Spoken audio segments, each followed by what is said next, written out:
Hi mga mare! Another day, another mini vlog. Panibagong araw nga na naman mga mare, panibagong mini vlog nga na naman tayo for today's video. Marami nga nagtatanong dito sa akin mga mare kung paano ko daw ba ginagawa itong Graham bar at ano daw ba yung mga ingredients na ginagamit ko dito. At madali lang naman ito mga mare, sa isang mixture nga mga mare, ang ginagamit ko nga pala dito ay 2 lata nga ng creme densada. At para nga makuha ko yung gantong texture niya mga mare, ang ginagawa ko overnight ko na nakalagay sa chiller itong creme densada para mag-double siya ng ganto. At kung nagmamadali ka naman mga mare, pwede mo naman siya ilagay sa freezer pero kailangan 3 to 4 hours mo nga lang siya pwedeng ilagay doon. At ang size nga pala ng Tupperware na ginagamit ko dito mga mare ay 3 liter at tamang-tama nga lang din mga mare yung sukat nito para nga sa Graham bar. At kapag katapos ko ang gawin yun mga mare ay nilalagay ko nga lang siya sa freezer overnight para kapag once na ibabalot ko na nga siya ay matigas na nga din. At fast forward na nga lang tayo dito mga mare. Kinaumagahan ay tinanghali na nga pala ako dito ng bukas ng tindahan dahil nga umattend pa ako ng meeting nila Jella. At pagkabukas ko nga ng tindahan dito mga mare ay bumili nga kaagad itong kumari ko ng Graham bar dahil nasarapan nga daw sila at nagustuhan nga din nila ito. At bago nga ako magluto dito mga mare, ilalabas ko nga pala itong mga lata na pinaggamitan ko dahil marami nga akong nagawa kagabi ng Graham bar. Sobrang busy na talaga ako dito sa tindahan at sa paggagawa nga ng Graham bar mga mare, simula nga na nagbenta ako nito. Dahil madalas kasi mga mare, nauubos yung ibang flavor kaya naman gumagawa kaagad ako para kinabukasan ay meron nga ako na ipangbibenta. At dahil tanghali na nga rin mga mare, kaya naman corned beef na nga lang din yung niluto kong tanghalian namin. At kinahapunan na nga pala ito mga mare, eto gagawa nga na naman ako dito ng Graham bar at halos eto na nga lang din yung routine ko sa araw-araw na ginagawa ko. Sa hapon hanggang gabi ay gumagawa talaga ako ng Graham bar at pagdating naman ng kinabukasan ay nagbabalot nga ako nito. Disclaimer lang din po mga mare, baka naman sabihin nyo ay kinakamay ko nga ito pero kahit nagkakamay ako dito mga mare ay naghuhugas po ako ng kamay dahil kapag nagagloves kasi ako mga mare, mas komportable talaga ako kumilos or magluto na nakakamay. At nagulat na nga lang din ako mga mare nung upload ko ng mini vlog about dito sa Graham bar ay napakarami na nga ring views. At lahat nga pala ng flavor mga mare ay ginawa ko ngayong gabi dahil naubos nga na naman yung paninda ko. At natutuwa lang din naman ako sa mga suki ko nga mga mare dahil binabalik-balikan nga nila ito dito sa tindahan. At alam nyo ba, mas mabenta pa nga itong Graham bar dito sa tindahan namin kumpara nga sa ibang paninda. At mabuti na nga lang din mga mare, meron kaming chest freezer kaya naman nakakagawa nga ako ng maramihan. At kung iisa lang siguro yung ref namin dito mga mare ay hindi talaga kakayanin nga na gumawa ng gantong karami. Naalala ko nga mga mare, nung nag-umpisa ako ng Graham bar 2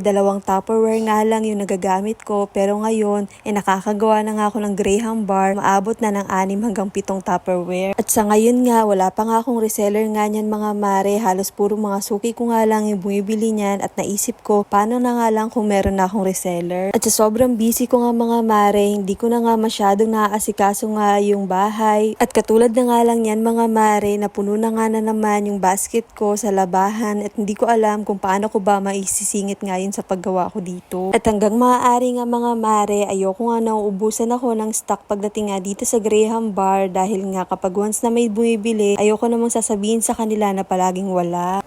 O siya, hanggang dito na lang muna mga mare.